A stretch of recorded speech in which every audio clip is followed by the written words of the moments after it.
పెట్టుబడి సహాయం కింద రైతులకు రైతు భరోసా పేరుతోని ఎకరాకు 15,000 ఇస్తామన్నారు. అంటే పట్టదారుతో పాటు కౌలు రైతులకు కూడా ఇస్తామన్నారు. ఇది ఎట్లా ఇస్తారు? ఇద్దరికి ఇస్తారా లేకపోతే ఇద్దట్లో ఒకరికే ఇస్తారా? కౌలు రైతులకు 2011లో చట్టం వచ్చేసి కౌలు రైతులను నమోదు చేసి కౌలు రైతులకు గుర్తింపు కార్డు ఇచ్చారు. కౌలు రైతు ఎట్లా ఉండాలి, ఏముండాలి అనేది.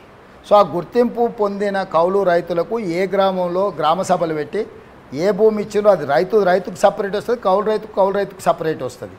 కౌలు రైతును గుర్తించడానికి కూడా ఒక విధానం ఉంది. ఆ కౌలు రైతు ఏ ఊరిలో ఏ భూమి సాగు చేస్తున్నాడో గ్రామ సభల ద్వారా నిర్ధారించుకొని వాళ్ళందరూ కూడా సహాయం అందిస్తాం. ఇప్పుడు నాకు 2 ఎకరాలు ఉందనుకోండి సార్, నేను సాగు చేయను, నేను కౌలుకి ఇస్తాను. అప్పుడు కౌలుదారుకి ఇస్తారా, నాకు ఇస్తారా? నీ భూమి యజమానికి వచ్చేది కౌలు రైతుకు వస్తుంది. ఒకరికి ఇచ్చి ఒకరికి ఎగ్గొట్టే విధానం లేదు. భూమి లేని ఉపాధి హామీ కూలీలకు కూడా సంవత్సరానికి 12,000 రూపాయలు ఇస్తామని చెప్పినాము.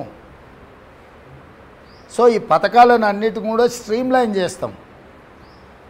ఎవరికి ఇవ్వాల్సింది వాళ్ళకి తప్పకుండా ఇస్తాం. కాకపోతే ప్రతిదీ గ్రామ సభ పెట్టి గ్రామ సభలో ప్రజల ముందు పెట్టి అయ్యా ఇది వచ్చింది, ఇది ఈయన భూ యజమాని, ఈయన కౌలు రైతు, ఈయన ఉపాధి హామీ కూలీ, వీళ్ళందరికీ కూడా ప్రభుత్వం ఈ వెల్ఫేర్ ఇస్తుందని గ్రామ సభలు పెట్టి గ్రామ సభలో గ్రామ పంచాయతీలో లిస్టు నోటీస్ బోర్డులో పెట్టి అబ్జెక్షన్స్ ఉంటే కాల్ ఫర్ చేసి పారదర్శకంగా ఇస్తాం. ఓవర్లాపింగ్ అంటే అబద్ధాలతోని ఇంట్లో కూర్చొని చెట్లు గుట్టలకు లేఅవుట్లు అయిపోయి ఇండ్లు కట్టుకున్న వాళ్ళకు పెద్ద పెద్ద బంగళాలు వచ్చిన ప్రాంతాలకు ఇట్లాంటి తప్పుడు విధానాలను తొలగిస్తాం. ఈ రైతు బంధు గురించి దానికి ఏమైనా 5 acres అని ఏమైనా ఒక లిమిట్ పెట్టే ఆలోచన ఉందా? అసలు ఇంతవరకు దాని మీద విధి విధానాల మీద చర్చనే జరగలేదు. పోయినసారి ఆయన ఇచ్చింది ఆ రైతులందరికీ ఇవ్వాలని పెట్టుకొని ఇచ్చినాము. కొత్త దాంట్లో ఏమి ఇవ్వాలనో ఎలక్షన్ మేనిఫెస్టోలోనే చెప్పినాము. కేసీఆర్ పిచ్చి మాటలు మాట్లాడుతున్నాం. 5 ఎకరాలు ఉన్న వాళ్ళకి ఇస్తారా, అంతకంటే పైన ఉన్న వాళ్ళకి ఇయ్యరా? ఆయన దుఃఖమంతా ఏంది, దొరలకు ఏమైనా ఆగుతుందేమో అని. 92% ప్రజలు ఈ తెలంగాణ రాష్ట్రంలో 3 ఎకరాల లోపు ఉన్నారు. 3 ఎకరాల పైబడి ఉన్న రైతులు 8%.